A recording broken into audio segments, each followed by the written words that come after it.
Unemployment office says 98% of jobless workers that have applied for benefits have been paid out. But for the 2% of Michiganders that remain, frustrations are running high. In tonight's Rebound, Detroit 7 Action News reporter Amira David is working to figure out the problem.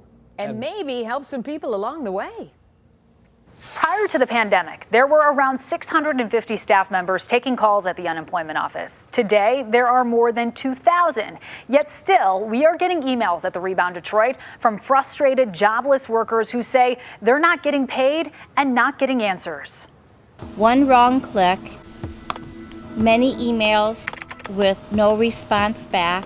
That's how this Dearborn senior, who manages a boutique tailoring shop, sizes up her unemployment saga. It was very frustrating. Applying in April, Cynthia Wade initially received her payments. But in May, when the shop reopened, she mistakenly noted that she was returning full-time, which wasn't the case.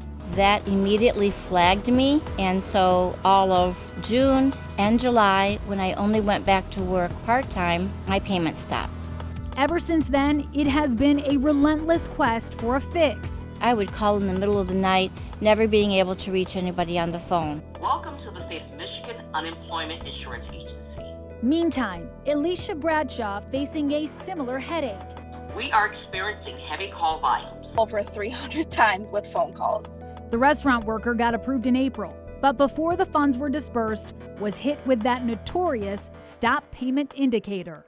I have not been paid anything. We reached out to the unemployment office for answers. The UIA claims Cynthia and Alicia are a minority, part of the 2% of claimants awaiting a fix. But 2% equates to 42,000 people, many of them telling the Rebound their pleas for help are falling on deaf ears. In response to that criticism, the department saying, "We know there is still a lot of work yet to do. We are still working to answer every call and respond to every email." The irony is that as 40,000 plus people wait to be made whole on the first round of benefits, thousands more are already enjoying a second round. Last week, Michigan began dispersing the $300 FEMA-directed funds meant to tide jobless workers over until Congress passes a new economic relief bill, ultimately sparking some confusion.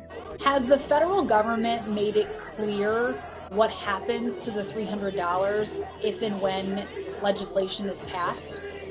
Yes, it said that the program will be discontinued if Congress passes legislation. And that's creating new uncertainty over how to regulate potential double dipping, with Wisconsin making headlines after already asking residents to return those extra benefits when new legislation is put through. Could Michigan require the same?